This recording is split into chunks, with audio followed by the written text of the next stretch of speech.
આજે આપણે ઘરે જ એકદમ ટેસ્ટી અને માર્કેટ સ્ટાઇલ હોમમેડ ફ્રેન્કી મસાલો બનાવવાના છીએ।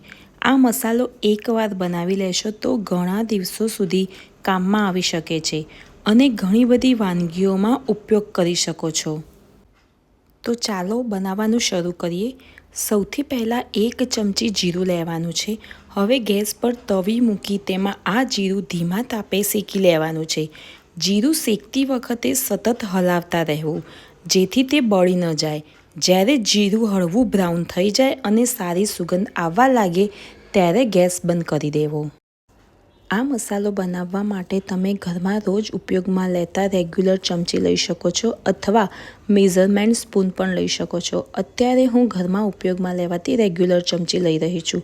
હવે એક મિક્સર જાર લઈએ, તેમાં 1 ચમચી આમચૂર પાવડર, 2 ચમચી ગરમ મસાલો, 2 ચમચી ધાણા જીરું પાવડર, 1 ચમચી હળદર, 1 ચમચી મરી પાવડર, 2 ચમચી સંચળ, 2 ચમચી લાલ મરચું પાવડર અને 1 ચમચી શેકેલું જીરું લઈને સારી રીતે પીસી લેવાનું છે જેથી એકદમ બારીક અને સરખો મસાલો તૈયાર થઈ જાય।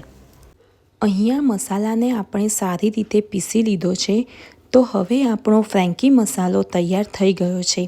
આ મસાલાને એરટાઇટ ડબ્બામાં ભરીને સ્ટોર કરી શકો છો। જ્યારે પણ ઘરે ફ્રેન્કી બનાવો ત્યારે આ મસાલો ઉમેરશો તો એકદમ ટેસ્ટી માર્કેટ જેવી જ ફ્રેન્કી બનશે। આ મસાલાને ઉપયોગ તમે તળેલી રોટલીમાં, ફ્રેન્ચ ફ્રાઈઝ, ટેસ્ટી વેરિએશન માટે સેન્ડવિચ અથવા કોઈપણ રોલમાં કરી શકો છો। અને તમને મારો આ વિડીયો ગમ્યો હોય તો લાઈક, શેર અને સબસ્ક્રાઈબ કરવાનું ભૂલશો નહીં।